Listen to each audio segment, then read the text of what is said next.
Check करेंगे। कहा तो ये शेयर 1800 रुपए को क्रॉस करने को तैयार दिख रहा था, लेकिन अब ये 1650 रुपए के पास है। पिछले 5 सत्र में करीब 6% ये शेयर नीचे आकर कारोबार कर रहा है। इसको लेकर एक बार जरा आप व्यू जरा आपसे चाहेंगे गौरांग सर। एचडीएफसी बैंक, हमेशा हम अच्छी बातें ही सुनते हैं और हमेशा यही नजरिया आता है कि नहीं बाय और डिप्स कीजिए, लेकिन शेयर जो है वो मोटा मोटी अगर हम कहें तो एक रेंज में ही फंसा हुआ है, फिर से रिवर्सल दिखा रहा है। क्या व्यू होगा सर, जिनके पास है एचडीएफसी बैंक वो क्या बड़ी उम्मीदें लेके शेयर में बने रहें? जिनके पास नहीं है, क्या ये एक सही स्तर है खरीदने के लिए फिर से? देखिए, अगर निवेश लंबी अवधि का है तो उम्मीद के आधार पर मेरे ख्याल से 15-20% का रिटर्न आपको लंबी अवधि में, मैं 6 महीने साल भर की बात नहीं कर रहा, मैं लंबी अवधि की बात कर रहा हूँ अभिषेक। 1800 के पार के लक्ष्यांक है फिलहाल, ये अनिवार्य होगा डिस्क्लोजर देना और खरीदारी की राय है हमारी। यही बैंक थी जो 1450, 1500 करीबन 3-6 महीने पड़ा रहा, ना इधर जाता था ना उधर जाता था, बहुत ही सीमित दायरे में कामकाज करता था। फिर धीरे धीरे करके परिस्थिति सुधरी और एचडीएफसी बैंक के जो एडवांसेस एंड डिपॉजिट्स और कासा के रेशो के कासा के जो आंकड़े आए हैं, वो मेरे ख्याल से इतने मायूस भी नहीं है। हाँ, जो अनुमान था उससे थोड़े बहुत नीचे आए हैं, लेकिन उन आंकड़ों को देख करके ऐसा लगता है कि आने वाले भविष्य में एक परिस्थिति में बहुत बड़ा परिवर्तन होगा अच्छे के लिए। तो अगर लंबी अवधि का नजरिया है तो बने रहे। और इस बैंक का एक इतिहास रहा है, 5 साल, 10 साल, 15 साल या उससे ज्यादा जिसने भी निवेश किया है, मेरे ख्याल से वो बिल्कुल मायूस नहीं हुआ है और शेयर ने हमेशा पूंजी जो निवेश की है निवेशकों ने, उसमें बहुत अच्छा लाभ और वृद्धि करके दिखाई। ठीक है, एचडीएफसी बैंक पर यह व्यू, अगर आप लंबी अवधि के निवेशक हैं तो कोई दिक्कत नहीं है, बल्कि आपको और आकर्षक भाव पर मिल रहा है शेयर, नहीं है तो जोड़ भी सकते हैं। एक बार आपसे सीमेंट काउंटर्स पे राय जानना चाहेंगे, क्योंकि देखिए अब बारिश का सीजन ओवर हो गया है, फिर से जो है मांग आने की उम्मीद है और साथ ही साथ प्राइजेस भी जो है कुछ सिलेक्ट ज्योग्राफीज में बढ़ते हुए दिख रहे हैं। साथ ही गौरांग जी, हम देख रहे हैं कई सारे कंसोलिडेशन हो रहा है इस पूरे स्पेस में। बड़े प्लेयर्स कुछ एक छोटे प्लेयर्स को एक्वायर करने की कोशिश कर रहे हैं। ऐसे में गौरांग जी, कोई लार्ज कैप्स कंपनी जो कि आपको फिलहाल इन लेवल्स पे भी पसंद आती हो और जहां पे अच्छे मौके हैं? तो सृष्टि, ये कंसोलिडेशन हम सीमेंट क्षेत्र में इसलिए देख रहे हैं क्योंकि नई बड़ी उत्पादन क्षमता खड़ी करने के लिए जो अनुमतियां चाहिए, खास करके पर्यावरण से, वो अब बहुत मुश्किल है मिलना। इसीलिए जो छोटी और कमजोर बैलेंस शीट वाली सीमेंट उत्पादन करने वाली कंपनियां होते हैं, वो ज्यादातर टेक ओवर टारगेट्स बन जाते हैं मझौली और बड़ी सीमेंट कंपनी की तरफ से। तो काफी सारी ऐसे तो हमारी खरीदारी की राय है दिग्गजों में और मझौली सीमेंट उत्पादन कंपनियों में। अल्ट्राटेक, एसीसी, अंबुजा, ये 3 नाम है। और मझौली कंपनियों में दालमिया भारत, बिरला कॉर्प, जेके लक्ष्मी सीमेंट, रामको सीमेंट है। ये सब कवरेज एक टाइम पे थी, लेकिन मझौली कंपनियों में हमें दालमिया भारत सबसे ज्यादा पसंद आता है और बिरला कॉर्प। भारत और बिरला कॉर्प, ये जो है टॉप एड्स हैं फिलहाल सीमेंट काउंटर से, इस पर आप नज़र ज़रूर रखें। इस बीच अगर हम देखें तो थोड़ी सी जो मजबूती है वो बढ़ती हुई दिख रही है और इंटरेस्टिंग ये है कि निफ्टी 50 में जो टॉप लूजर्स थे उनकी गिरावट जो है थोड़ी सी कम ज़रूर हुई है, मतलब कि उनमें भी थोड़ी सी रिकवरी आई है। आप टाइटन देखिए, इंट्राडे बेसिस पे काफ़ी कमज़ोर शुरुआत हुई थी, पर धीरे धीरे करके जो उसकी गिरावट थी वो थोड़ी सी थमती भी ज़रूर नज़र आ रही है। तो ये सब कुछ स्टॉक्स पर फिलहाल फोकस करना काफ़ी अच्छा रहेगा। इसके अलावा हम सीमेंट काउंटर्स की बात ही कर रहे थे, तो जेके लक्ष्मी सीमेंट जैसे काउंटर्स भी फिलहाल 4% की मजबूती दिखा रहे हैं। शिवांगी, एक स्टॉक जो कि है एबी कैपिटल, इस पे एक बार आपसे राय चाहिए थी, क्योंकि ये काउंटर कुछ दिनों पहले हमारे कुछ एक्सपर्ट्स ब्रेकआउट के लिए भी हाईलाइट कर रहे थे, पर थोड़ा सा ऊपरी लेवल्स पे रेजिस्टेंस लेता हुआ दिखा है। आज शुरुआत में ही 2% की मजबूती है, क्या यहाँ पे कोई फ्रेश ट्रेड के मौके हैं शिवांगी? जी, इन पूरे स्पेस में एक अच्छी खासी रिकवरी देखने को मिल रही है और कहीं न कहीं हम देख रहे हैं कि एक थोड़ी पुल बैक मूव है, शॉर्ट कवरिंग मूव है।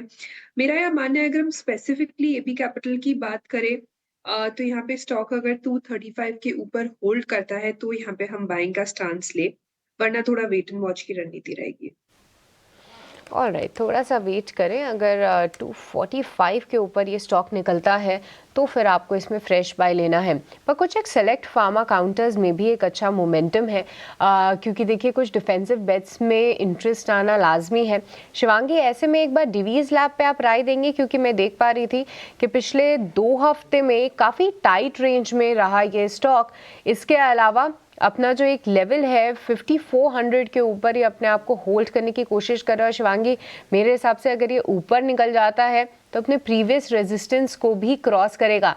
इसको अगर आप वैलिडेट कर पाएं और इस पे राय दे पाएं कि कैसा दिख रहा है आपको डिवीज़ लैब चार्ट्स पे।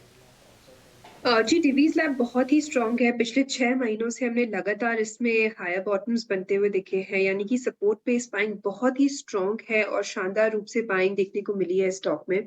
वीकली बेसिस पे भी हम देख रहे हैं कि एक 3-4 हफ्तों के कंसोलिडेशन के बाद पूरी निकलने की तैयारी कर रहा है। ये स्टॉक नेक्स्ट 5700 के टारगेट्स टच करने की पूरी तैयारी कर रहा है। 5400 के एक सपोर्ट को हम ध्यान रखें। ठीक है, 5,492 रुपए पर ये शेयर फिलहाल ट्रेड कर रहा है। आप यहाँ पर इसको खरीद सकते हैं। एक शेयर जो मेरा ध्यान खींच रहा है, गौरांग सर आपसे उस पर जरा व्यू जानना चाहेंगे, वो है बासफ इंडिया का। महीने भर में करीब 27% चल गया। बाजार इस दौरान ऊपर से नीचे आया है, लेकिन इसकी रफ्तार थम नहीं रही है। आज भी बड़ी तेजी पर शुरुआत की है बासफ ने। 6,500 से बढ़ते बढ़ते भाव हो गया है 8,500 रुपए के ऊपर। आपका कितना कन्विक्शन है सर इस शेयर पर, और जरा केमिकल सेक्टर पर एज ए होल आप व्यू जरा दीजिए इसके साथ साथ। तो अभिषेक, इस कंपनी के ऊपर कुछ समय पहले कवरेज थी, लेकिन जिस प्रकार से हमने तेजी देखी है, न तो सिर्फ पिछले 3-4 महीनों में, लेकिन पिछले साल भर में, तो हमारे जो लक्ष्यांक थे वो आ चुके थे और फिर उस कवरेज को हमने आगे नहीं बढ़ाया था, तो फिलहाल कवरेज नहीं है। लेकिन आपका प्रश्न था, ये कंपनी जिस क्षेत्र से जुड़ी हुई है, यानी कि स्पेशलिटी और एग्रोकेमिकल्स, एक बहुत बड़ा परिवर्तन हम देख रहे होते हुए पूरे स्पेशलिटी एग्रोकेमिकल्स में। पिछले साल 1.5 साल में अगर आप रुझान देखें तो मेरे ख्याल से थोड़ा बहुत दायरे मत या दायरे बंद या नकारात्मक रुझान था स्पेशलिटी और एग्रोकेमिकल्स। ये समय था इन कंपनियों के लिए R&D में ध्यान देने के लिए और नए प्रोडक्ट्स लॉन्च करने के लिए और अपनी क्षमता, उत्पादन क्षमता है उसको बढ़ाने के लिए, क्योंकि मांग जिस प्रकार से कोविड के पश्चात China + 1 यूरोप +1 की नीतियां जमीनी स्तर पर लागू की गई, इस क्षेत्र को बहुत बड़ा फायदा मिला। और अब ऐसा मौका, अब ऐसा समय आया है कि वो सब परिवर्तन जो बेहतर के लिए उसका फायदा ये सब कंपनियां उठाए। तो इसके अलावा, यानी कि बासफ के अलावा, हमारी SRF पर खरीदारी की राय है। विनती ऑर्गेनिक्स है, PI इंडस्ट्रीज है, पिडिलाइट है, UPL है, आरती इंडस्ट्रीज जैसी कंपनियां हैं जहां पर हम बुनियादी तर्क के आधार पर खरीदारी की राय दे रहे हैं। लेकिन ये परिवर्तन की जो मैं बात कर रहा हूं अभिषेक, उसको आंकड़ों में तब्दील होने के लिए थोड़ा समय लगेगा। तो अगर आप निवेश करने का सोचते हैं तो कम से कम 1.5-2 साल या उससे ज्यादा का समय सीमा आप ध्यान में रखें। ठीक है, नजरिया लंबा रखें और कुछ कुछ स्टॉक्स आपको गौरांग सर ने बताए हैं, उस पर आप ध्यान दीजिएगा। वोडाफोन आइडिया में फिर से हम देख रहे हैं कि एक नया क्रैक आ रहा है। वैसे लगातार ये डाउन चैनल में है, लगातार इसमें हम गिरावट देख रहे हैं। अब जो शेयर है 9.5 रुपए के नीचे ये फिसल गया है। 5% से ज्यादा की गिरावट हम देख रहे हैं वोडाफोन आइडिया के शेयर में। शिवांगी, शुरुआत हालांकि गैप डाउन नहीं हुई, लेकिन खुलने के साथ ये शेयर लगातार तेजी से नीचे जा रहा है। कितना कमजोर होता हुआ आपको वोडाफोन आइडिया दिख रहा है? किसी के पास है तो आपको क्या लगता है कि 9 रुपए के आसपास सपोर्ट लेगा या फिर अभी और नीचे जाएगा ये? जी बिल्कुल, इस क्षेत्र की अगर हम बात करें तो यहाँ पे भारती एयरटेल एक बेटर स्टेबल ज़्यादा स्टॉक प्लेस्ड है, तो हमें डेफिनेटली उन स्टॉक्स पे ही फोकस करना चाहिए जिनका स्ट्रक्चर और फंडामेंटल सारे ही स्टेबल हो। ठीक है, भारतीय एयरटेल निश्चित तौर पर एक बेहतर विकल्प है और लगातार यही भी आता है। तो अगर आपके पास है ना वोडाफोन आइडिया, तो देखिए कोई उम्मीद नहीं है। कई बार फंड इन्फ्यूजन की खबरें आती हैं, उससे सपोर्ट नहीं मिलता है। अगर हम AGR समेत अगर हम पूरे बकाये की बात कर लें, कर्ज को उसमें जोड़ दें अगर, तो करीब 2 लाख करोड़ रुपए के आसपास का ये आंकड़ा बैठता है। 5G को लेकर कुछ खास प्रगति नहीं है, सब्सक्राइबर लगातार खोते जा रहे हैं। तो आप किस उम्मीद में रखेंगे शेयर को, या आप खुद इसको एसेस कर सकते हैं वोडाफोन आइडिया को लेकर। शिवांगी, जरा ट्रेंड चेक कीजिए। ऊपरी स्तरों से हमने देखा कि थोड़ी थोड़ी प्रॉफिट टेकिंग आई, आज फिर से चलने की ये संकेत दे रहा है। ट्रेंड में एंट्री करनी है क्या ट्रेड के लिए? जी, रिटेल स्पेस की अगर हम बात करें तो यहाँ पे एक सीज़नैलिटी फैक्टर काफ़ी अच्छी तरह से प्ले आउट करता है और ट्रेंड हम देख रहे हैं कि एक अच्छा सपोर्ट भी लेते हुए नज़र आया है, 7300 के ऊपर होल्ड करते हुए दिख रहा है। सो जब तक ये 7300 के ऊपर होल्ड करता है तो यहाँ पे बाइंग कंटिन्यू करनी है हमें और नेक्स्ट जो टारगेट्स बनते हुए दिख रहे हैं अराउंड अबाउट 7700 तक के लिए और 7300 एक इम्पोर्टेंट सपोर्ट। ठीक है, ट्रेंड को लेकर ये व्यू। आज हम देख रहे हैं कि जियो फाइनेंशियल में भी तेजी है। हालांकि ये स्तर आप पहले देख चुके हैं, 350 रुपये वाला भाव है फिलहाल शेयर का।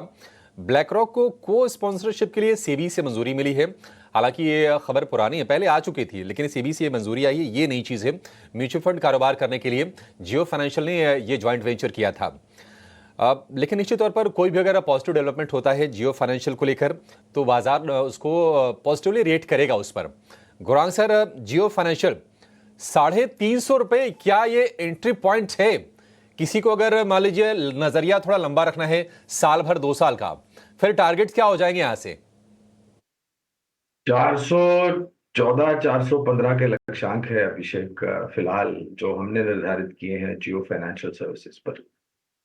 क्या ये सही समय है निवेश करने के लिए? तो इसका उत्तर तो मैं नहीं दे सकता हूं, क्योंकि मैं ऐसा कोई पंडित नहीं हूं जो समय और भाव को ज्यादा ध्यान देता है। मैं ये ध्यान देता हूं कि निवेश करके आप कितनी लंबी अवधि तक निवेश रहना चाहते हैं, पहली बात। दूसरी बात, बुनियादी दर के आधार पर नतीजों को लेकर के क्या परिवर्तन आता है, और तीसरी और सबसे अहम बात, धीरे धीरे करके जिस प्रकार से अनुमतियां इस कंपनी को मिल रही है अपने कामकाज को जमीनी स्तर पर लागू करने के लिए, उसका रुझान आंकड़ों पर बेहतर आएगा, स्वाभाविक है। तो हमें लग रहा है कि अगर आप पहले देखिए, अगर आपके पास साल 2 साल की समय सीमा है और दूसरी बात जोखिम झेलने की क्षमता है, तो पूरी ताकत लगा करके इस स्तर पर निवेश कीजिए। और अगर आपके पास जोखिम झेलने की क्षमता कम है, आपको ऐसा अभी भी असमंजस परिस्थिति में कि बाजार में क्या होगा, खाड़ी में क्या होगा, ईरान क्या करेगा, इसराइल क्या करेगा, हमास क्या करेगा, लेबनान क्या करेगा, वगैरह वगैरह, तो अगर आपके पास वैसी विचारधारा है और जोखिम कर रहे हैं, तो इस स्तर पर 25-30% जो भी निवेश लायक पूंजी है वो लगाएं, और अगर आपको भविष्य में गिरावट मिलती है तो और जुड़ते जाए। ठीक है, देखिए बाजार में तो जोखिम जब बढ़ते हैं तभी मौके बनते हैं, और उसका अगर हम आंकड़ों के लिहाज से अगर उदाहरण दें तो ये मिडिल ईस्ट में जो युद्ध चल रहा है इजराइल और हमास के बीच में, हिजबुल्लाह के बीच में, 1 साल हो गए। इन 1 साल में निफ्टी 27% ऊपर गया है। अगर आप यूक्रेन वॉर से जोड़ेंगे तो 50% से ज्यादा का रिटर्न है। तो आंकड़े तो ये बता रहे हैं, अब आप अपना देख लीजिए, रिस्क एनालिसिस कर लीजिए। लेकिन आपके लिए ये कंपनी ठीक है, जियो फाइनेंशियल सर्विसेज की।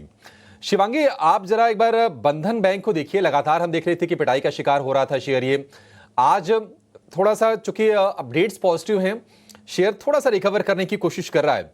क्या इस पे ट्रस्ट करना चाहिए और नई पोजीशन लेनी चाहिए? जी, बंधन बैंक की अगर हम बात करें, यहाँ पे स्टॉक जो है हमने देखा है कि पिछले 3 महीनों से लगातार इसमें अच्छी खासी सेलिंग प्रेशर देखने को मिली है और लगातार हमने देखा है कि जहाँ पे रिकवरी आने की थोड़ी सी भी कोशिश हुई है, वहाँ पे सेलिंग प्रेशर जो है वो इंटैक्ट रहा है। तो मेरा यह मानना है कि हम इस स्टॉक को अवॉइड कर सकते हैं। अवॉइड कर सकते हैं। एनबीसीसी, इसको लेकर क्या व्यू है आपका शिवांगी? क्या इसको भी अवॉइड कर दें, या फिर आपको लगता है कि थोड़ी अब इसमें तेजी करनी चाहिए?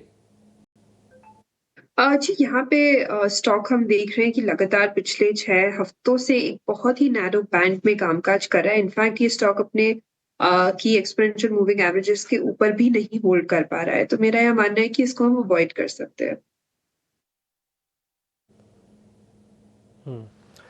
गौरांग सर, जो अभी थोड़ी देर पहले वरुण ने एक रिपोर्ट आपके सामने रखी थी, आई होप आपने भी सुनी होगी, जो कि चाइना की तरफ मूव करने की पैसे की बात थी, इंडिया की वेटेज को लेके थी। सर, मैं भी एक नेशनलिस्ट हूँ, राष्ट्रवादी हूँ। मेरे को भी लगता है कि भारत बहुत ही शानदार पोजीशन पर है, लेकिन इन तथ्यों से हम नज़रअंदाज भी नहीं कर सकते जो उस रिपोर्ट के अंदर लिखा है। वो रिपोर्ट कहते हैं कि हम इंडिया के अपनी वेटेज को थोड़ा कम कर रहे हैं, हम 20 से 10% कर रहे हैं, चाइना की वेटेज में हम बढ़ा रहे हैं। सर, ये शिफ्ट ऑफ अ स्टांस जो है, इसको देखने के बाद ना बहुत सारे लोग स्टडी करने लगते हैं, हो सकता है पहले ना करें बाद में करें। एक बार आपका टेक जानना चाहता हूँ, सारे ग्राफिक्स जो CLSA के हैं ना रिपोर्ट वाले, वो स्क्रीन पर भी आएंगे, जरा वो दिखाइएगा। ये निफ्टी बैंक निफ्टी को 1 मिनट के लिए छोड़ दो, अब इनको सेटल हो जाने दो, वो दिखाओ जो मैंने भी बोला है CLSA वाली रिपोर्ट कार्ड। हाँ, तो गौरांग सर एक बार आपका टेक चाहिए इसमें, मेरे को एक मूलभूत सिद्धांत वाली खबर का एक वो एनालिसिस चाहिए आपसे। इस प्रश्न का उत्तर देने के लिए मेरे ख्याल से मैं आपसे नम्र विनंती करूंगा कि आप मुझे 1 या 2 मिनट का समय दें, क्योंकि कुछ प्रश्न ऐसे आपके सहयोगी वरुण सर ने पूरे 2 मिनट है सर, 2 के 2.5 ले लीजिए आप, हम काटेंगे नहीं सर। 2 से 2.5 मिनट पूरे आप लीजिए। तो डिप्टी जी, महामारी जब शुरू हुई 2020 मार्च के बाद जो प्रतिबंध लगे और उस समय पर जिस प्रकार से बिकवाली हुई, गोरे ही बेच करके गए थे मेरे ख्याल से, और कोई नहीं था। 25,800 के आसपास का निचला स्तर बना था मेरे ख्याल से सेंसेक्स पर कोविड में जो प्रतिबंध लगाए थे, और निफ्टी मेरे ख्याल से 7,600 या 7,700 के आसपास का एक निचला स्तर। आप चार्टिस्ट हैं, मेरे ख्याल से अनिवार्य होगा अगर आप भी देख ले, ताकि अगर मैं गलत हूं तो आप मुझे ठीक कर सकते हैं। वहां से हम पहुंचे 86,000 के आसपास अभी अभी, और 26,200 का स्तर हमने पार किया निफ्टी पर। गोरे पिछले 4 सालों में, यानी कि 2020 मार्च से लेकर के मेरे ख्याल से पिछले महीने तक बिकवाली ही कर रहे थे, ज्यादातर खरीदारी का आंकड़ा आया नहीं था उनके पास से।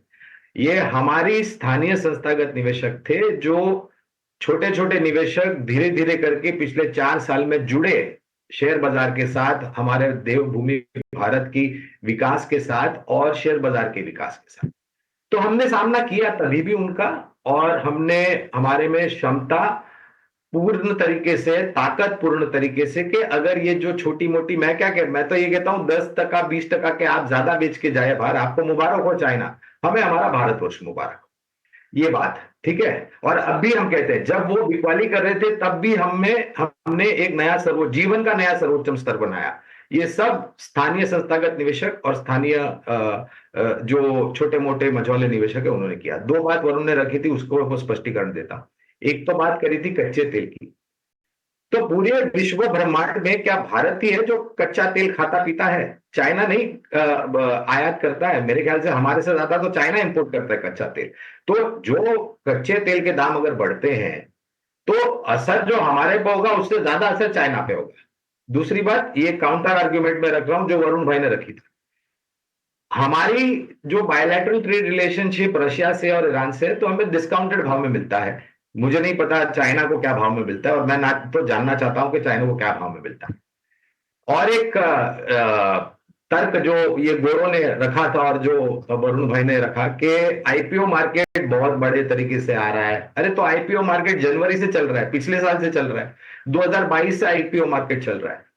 ये मार्केट, आईपीओ का मार्केट निरंतर अच्छे कागज, अच्छे आईपीओ को 3 गुना, 4 गुना, 5 गुना, 10 गुना ओवर सब्सक्रिप्शन मिलता है, बिना किसी हिचकिटाहट या बिकवाली सेकेंडरी मार्केट में आए।